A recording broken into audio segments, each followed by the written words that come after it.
Hello everyone, कैसे हैं आप सभी लोग।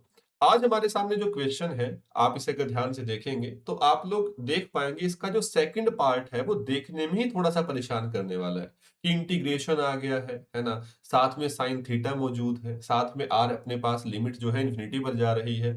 तो इस क्वेश्चन को बड़े ध्यान से देखिएगा, इसका सेकंड पार्ट ही हमारे लिए मेन टारगेट है। तो फर्स्ट पार्ट यहाँ पर क्या कर रहा है, फर्स्ट पार्ट कुछ और नहीं, आप लोग सेकंड पार्ट को अपने पास जो क्वेश्चन का है उसे आराम से कर पाए। फर्स्ट पार्ट हमें उसके लिए एक बड़ी शानदार सी इनइक्वालिटी देकर जा रहा होगा। ठीक है, ये मेरे पास जो पार्ट वन है बहुत ही फेमस अपने पास एग्जांपल है। अगर आप लोगों ने डिफरेंशियबिलिटी किसी भी अच्छी बुक से पढ़ा है तो आप लोगों ने इस एग्जांपल को वहां पर देखा ही होगा, है ना। इसलिए हमारा मेन टारगेट भी यहाँ पर पार्ट टू है। पार्ट वन जस्ट हम लोग यहाँ पर साथ में एक बार देख लेंगे, ताकि किसी को अगर ये बाय चांस नहीं आता है तो वो भी इसको अच्छे से आज देख ले और आज के बाद उसे इसमें दिक्कत ना आए। हम लोग पार्ट वन के लिए वही टेक्निक यूज करने जा रहे हैं जो कि हम लोगों ने हमेशा अपने पास जब भी इनइक्वालिटी प्रूव करनी है अपने पास हमने उसका यूज किया है। ध्यान से देखिएगा, सबसे पहले बात करते हैं मेरे पास हमारे पार्ट वन की, जो हमारा क्वेश्चन नंबर वन बनता है। यहाँ पर स्टेप वन क्या है, स्टेप वन हमेशा हमारे पास जो बातें गिवन है एक बार उन्हें देख लेते हैं कि थीटा हमारे पास कहां से कहां गिवन है। थीटा मेरे पास क्लोज जीरो से पाई बाय टू में गिवन है। अगर उसने दिया है तो कहीं ना कहीं हमारी हेल्प करने के लिए दिया होगा, हमें हमेशा इस बात का ध्यान रखना है। ठीक है, अब आपसे कहते हैं कि थीटा जब क्लोज जीरो से पाई बाय टू में है तो साइन थीटा मेरे पास टू बाय पाई थीटा से बड़ा या बराबर होगा, है ना। अक्सर हम जब भी ये चीजें थीटा में देखते हैं ना, थोड़ा सा हमें परेशान करती हैं।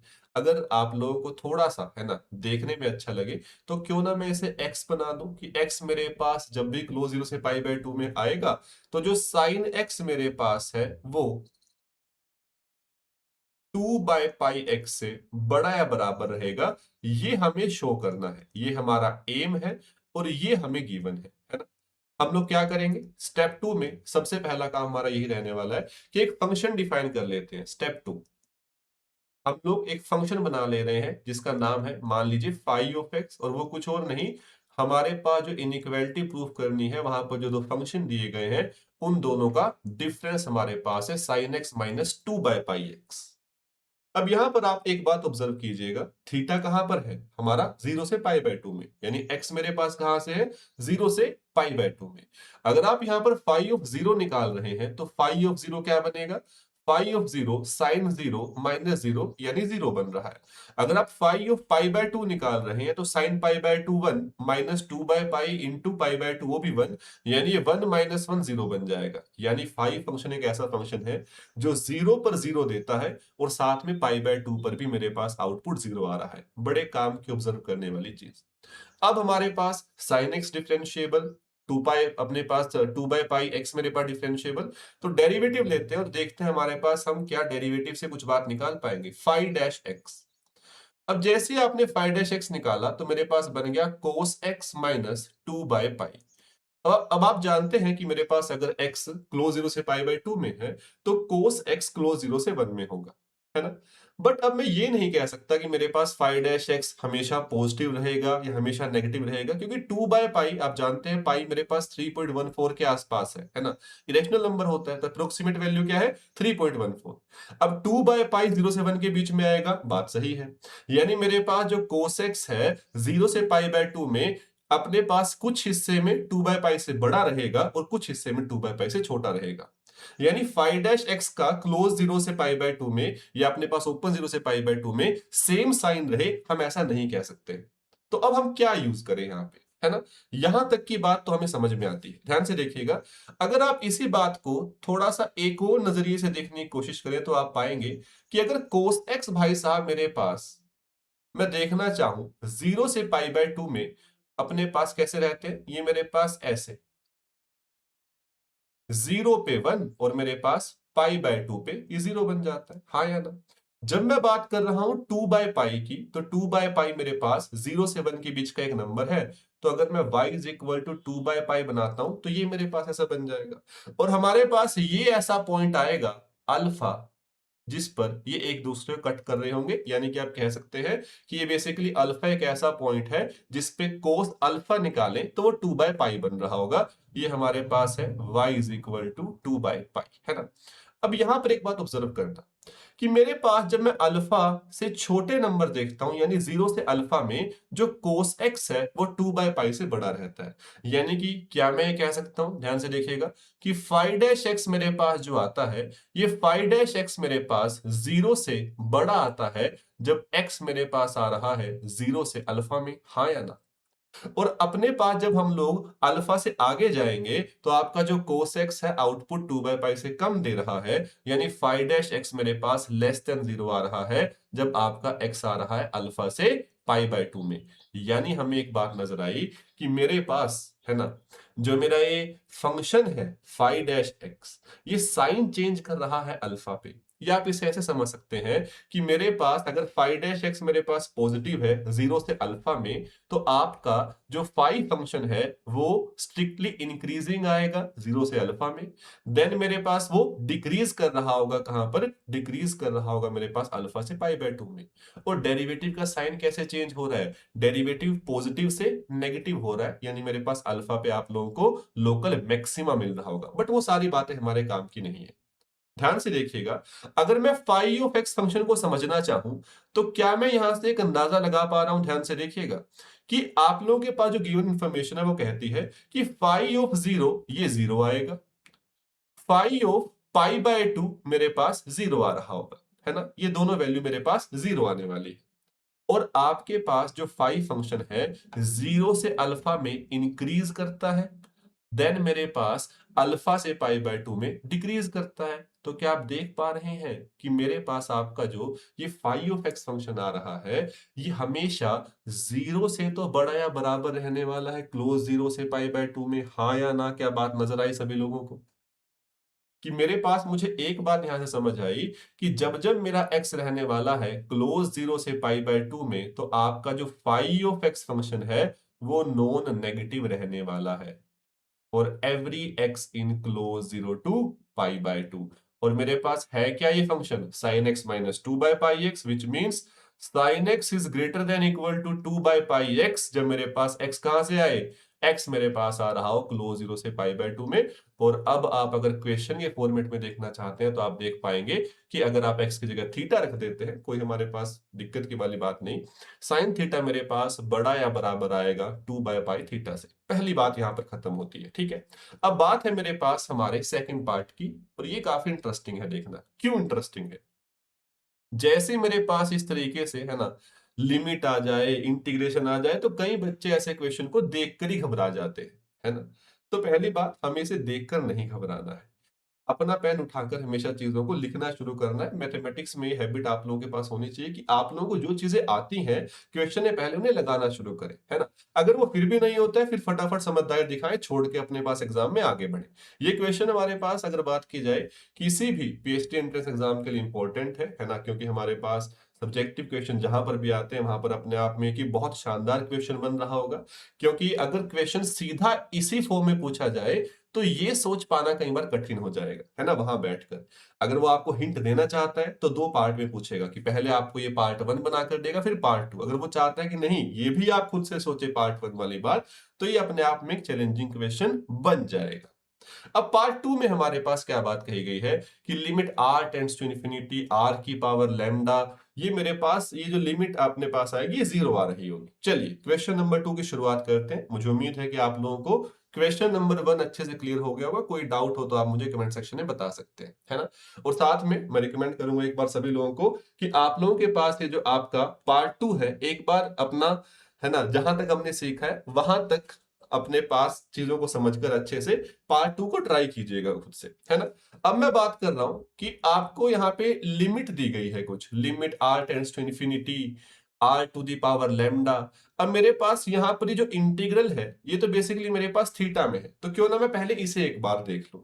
इसे देखते हैं। हमारे पास मान लीजिए मैं इसका नाम रख देता हूं कैपिटल जे, कैपिटल जे, 0 से π/2 e to the power minus r sine theta d theta हमारे पास, है ना। अब मुझे पता है कि मेरे पास यहाँ पर e की पावर में माइनस आर साइन थीटा बैठा हुआ है, तो कहीं ना कहीं इस इंटीग्रल को सोल्व करने के लिए मैं अपने पास यहाँ पर यूज करने वाला हूँ क्या, हम लोग यहाँ पर यूज कर रहे होंगे एक सब्स्टिट्यूशन का।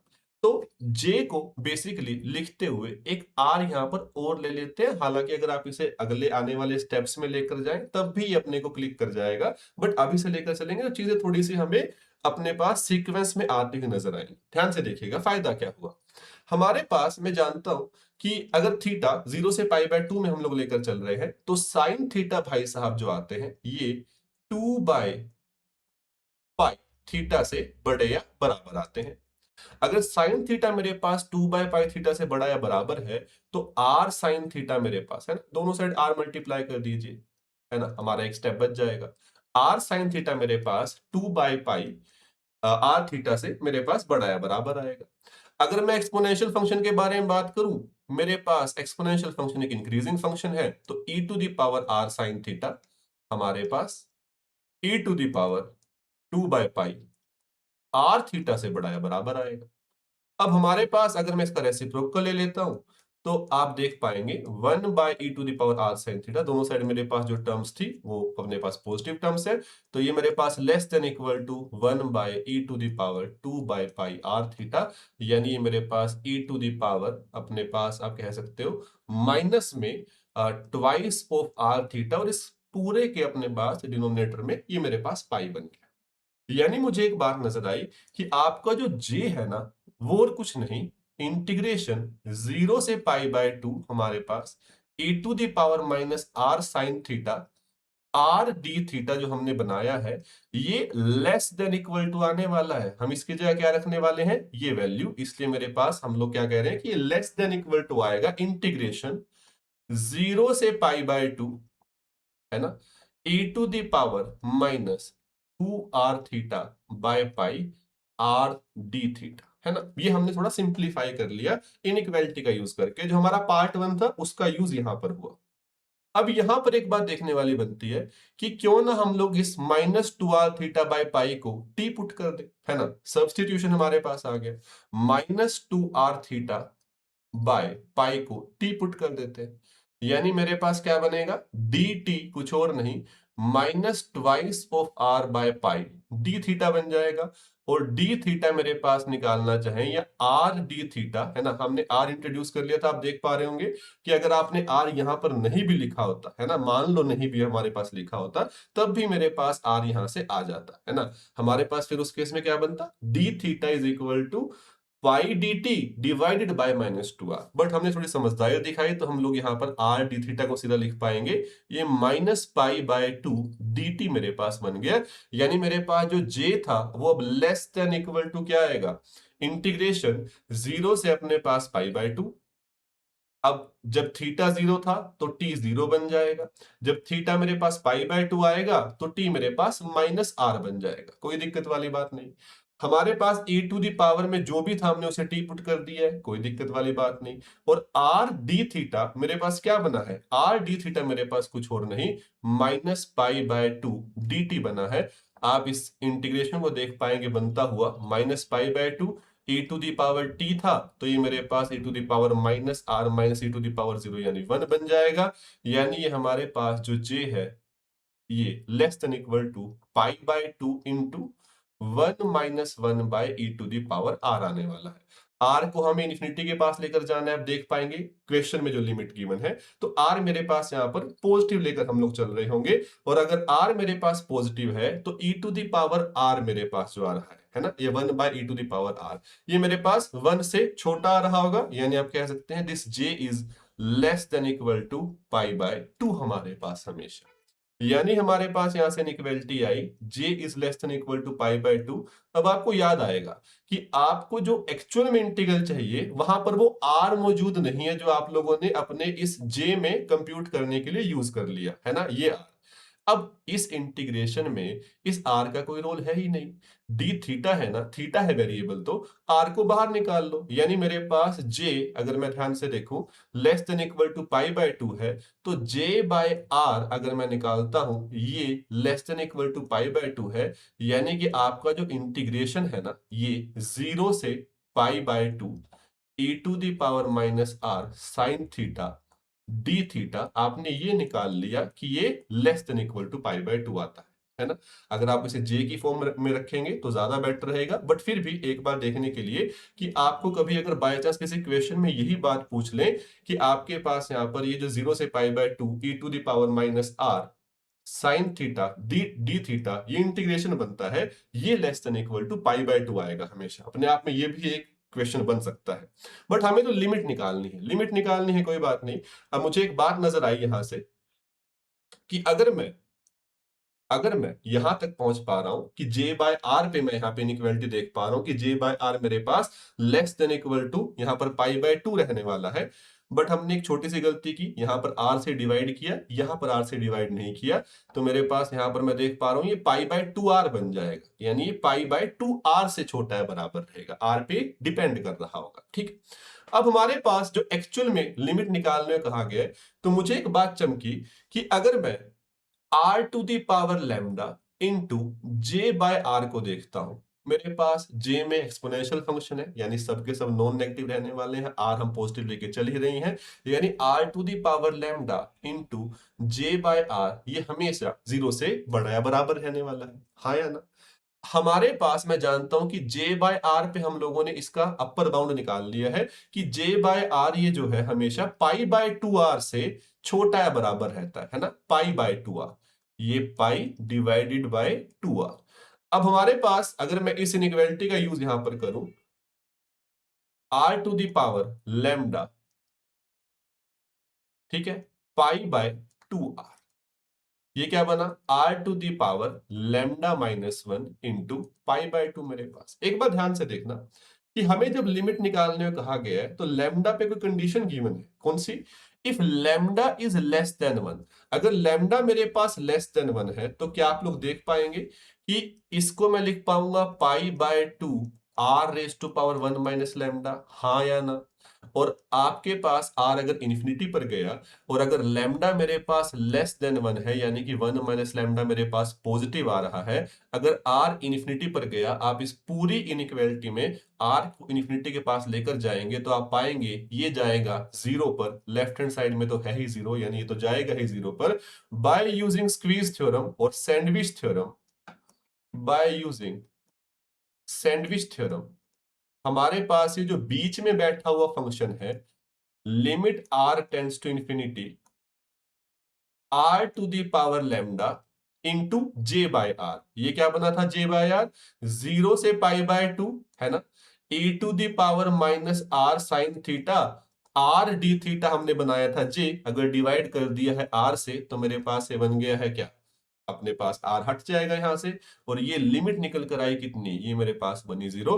क्या हमें ऐसा ही कुछ प्रूफ करना था, हाँ हमें ऐसा ही कुछ प्रूफ करना था, और हेंस प्रूव्ड, ये मेरे पास जो लिमिट आ रही होगी ये मेरे पास 0 आ रही होगी। देखिए हमारे पास ये एक बड़ा स्टैंडर्ड सा अपने पास मेथड है इस क्वेश्चन को सोल्व करने का। ऐसा नहीं होता एग्जाम में कि वो आप लोगों को टेस्ट करे ऐसे क्वेश्चंस पे या ऐसे टेक्निक्स पे जो बिल्कुल ही ऐसी हो जो कि आप लोगों के आम सिलेबस के रूटीन में या अच्छी बुक्स में कवर ना की गई हो। कोशिश की जाती है क्वेश्चन ऐसे दिए जाए जो कहीं ना कहीं स्टैंडर्ड बुक्स में जो टेक्निक्स दी हो उन पर बेस्ड हो। तो ये जो टेक्निक हमने यहाँ पर यूज की, इनइक्वालिटी का यूज करना इंटीग्रल को सोल्व करने के लिए, वो बहुत स्टैंडर्ड टेक्निक है। और आप देख पाएंगे जो हमने स्टेप 1 भी किया, यहाँ पर भी हमने जो टेक्निक यूज की, हम लोगों ने कई बार, है ना, साइन एक्स के लिए, है ना, इनइक्वालिटीज निकालने के लिए बहुत बार यूज की है। तो क्वेश्चन बहुत अच्छा है, टेक्निक्स आपकी सारी की सारी जो नॉन टेक्निक्स है वो यहाँ पर यूज हो रही है। तो इस लिहाज से आप किसी भी एग्जाम के लिए या आप लोगों के वैसे भी, है ना, मैथमेटिक्स में जब आप लोग क्वेश्चन सोल्व करते हैं उसमें काफी मजा आता है, तो उस चीज के लिए भी एक बड़ा प्यारा बड़ा शानदार क्वेश्चन है। मुझे उम्मीद है क्वेश्चन आप लोगों को बहुत अच्छे से क्लियर हो गया होगा। हम लोग आने वाली वीडियोस में भी कोशिश करेंगे कि साथ में हमें जिन क्वेश्चंस को करके मजा आ रहा हो, जो हमारे मैथमेटिकल नॉलेज को साथ में हम लोग क्वेश्चन को सोल्व करते हुए किस तरीके से टेक्निक्स का यूज करते हैं, हमें इन चीजों में बेहतर कर रही हो, हम ऐसे क्वेश्चन साथ में डिस्कस करते रहेंगे। इसी के साथ हम लोग मिलेंगे नेक्स्ट सेशन में। आज के लिए, अभी के लिए वीडियो को यहाँ पे समाप्त करते हैं। बहुत बहुत धन्यवाद। Thank you so much.